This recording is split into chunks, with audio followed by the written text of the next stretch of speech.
బాప్తిస్మిచ్చి యోహానుని ఒక పనికి మాలింది అవహేళన చేసి తల కోరుకుంది.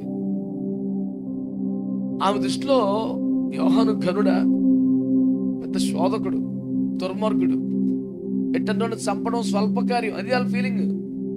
చంపి కూడా విర్రవీగారు. పల్లెంలో తల చేతులు పట్టుకుని వెళ్తున్న మనిషి యొక్క హృదయం ఎంత కర్కోటకం, ఎంత దుర్మార్గం.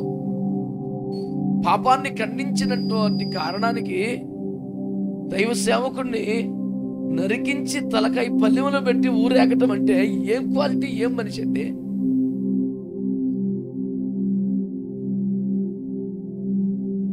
వారి దృష్టికి ఆయన గొప్పవాడికి ఏమి లేడు.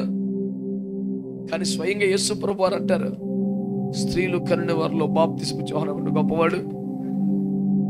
ఇంకా యేసు ప్రభుకే మార్గం సరళం చేసినోడు, యేసు ప్రభుకే బాప్తిస్మ ఇచ్చినోడు.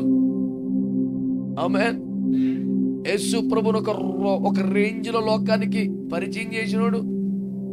తన 6వ మాసం గర్భస్థ పిండముగా ఉన్నప్పుడు యేసును గుర్తించి నాట్యమని ఆరాధించినోడు.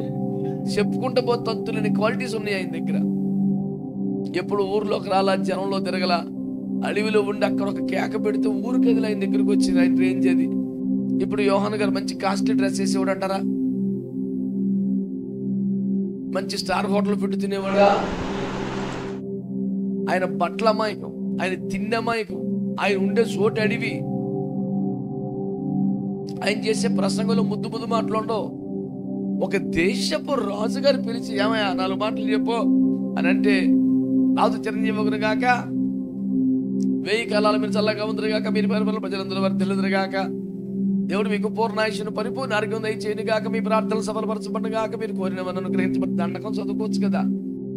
సింపుల్ గా అన్నాడు, నువ్వు మరదలు ఉంచుకున్నావు, నాశనం అయిపోతావు, చచ్చిపోతావు.